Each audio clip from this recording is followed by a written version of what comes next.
Hindi ganun ang pag-iimbestiga. Ako ba, mag-iimbestiga ako, pagagalitan ko yung iniimbestigahan ko?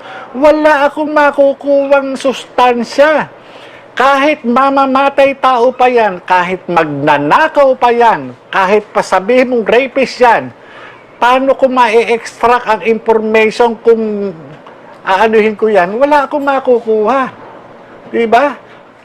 Ayon kay Morales, nagtungo siya sa Senado bilang resource person at hindi isang suspect sa isang krimen. Resource person ako eh.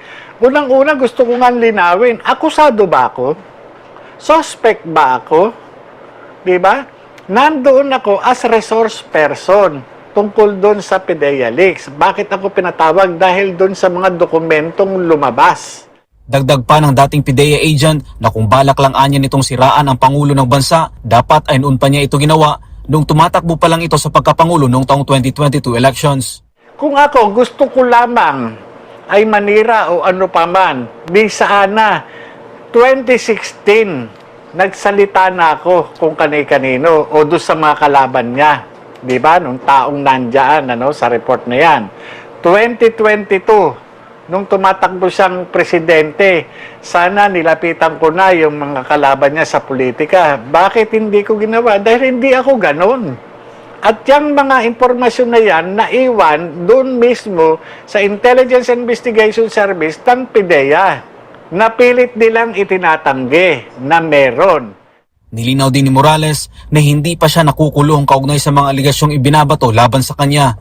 Paliwanag pa nito, bilang isang alagad ng batas, normal lang ang magkaroon ng kaso dahil mayroon talaga silang nasasagasaan dahil sa pagpapatupad ng batas. Wala po akong conviction. Ang totoo niyan, bilang alagad ng batas, normal na po sa amin ang magkaroon ng kaso. Kundi kamatayan, kaso. Yun po yun lang po ang pagpipilian mo talaga dahil magpapatupad ka ng batas. At sa pagpapatupad mo ng batas, talagang normal lang, may magagalit talaga sa iyo. Tungkol naman sa sinabi ni Senator Jinggoy na hindi siya mapagkakatiwalaan, ay ito ang naging sagot ng dating PIDEA agent. Dapat pagka ikaw ay isang isang politiko, dapat talagang ito yung dapat malinis. Yung sinasabi ni Senator Jinggoy Estrada na ang isang katulad ko ay walang karapatan, 'di ba? Dahil hindi dapat pagkatiwalaan. Ang sabi niya, napakaraming kaso nitong tao na 'to. Sari-sari ang kaso, sari-sari ang naging kaso, na hindi naman niya sinasabi na ako ay nananalo sa kaso at ako ay naaakwit. Ang tanong nga, sino sa aming dalawa ang talagang dapat na pagkatiwalaan? Yung bang may mga kaso o yung na-convict na ng hukuman? Bumuelta din si Morales patungkol sa sinabi ni Senator Jinggoy na pawang hearsay lang ang mga dinala nitong issue sa Senado. Ayon kay Morales, magkaiba ang utos sa hearsay lang. Anya, kaya hindi natuloy ang operasyon sa paghuli kay Bongbong Marcos noon, yun ay dahil sinunod niya lang ang utos ng nakakataas sa kanya at yun ay instruction at hindi hearsay. Ako, nung kausap ko yung aking opisyal at yun ang sinabi, sabi nga niya, naniwala ka naman. Sino ang gusto niyang paniwalaan ko? Yung janitor. Ang kausap ko, number 3 man ng PIDEA. Assistant Secretary, Deputy Director General for Operation. Hindi ko pa naniniwalaan. So hindi yung hearsay? Hindi po hearsay. Totoo po yung kausap ko po mismo, yung aking Deputy Director General for Operation. At yung sinasabi na yun ay sinusunod namin. Kasi pinagkatiwalaan po ng presidente yan Inappoint ang presidente. Sabi pa ni Morales, ang dapat anyang ginawa ni Senator Jinggoy ay ipalabas kung gaano kalihitimo ang dokumento, kung tunay ba ito o hindi.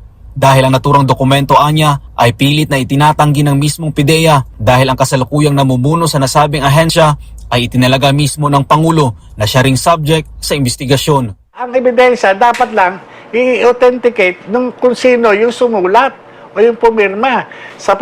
Yung pong inaano dito is yung mga authority to operate at saka yung pre-ops. Ang mag-authenticate yan, ako. Kasi ako yung gumawa Sinasabi ko nga, ako yung nag-imbestiga. Ako yung dinideny lamang nila. Bakit? Kasi nga, ang nag-appoint kay General Lasso ay yung nakaupong presidente ngayon.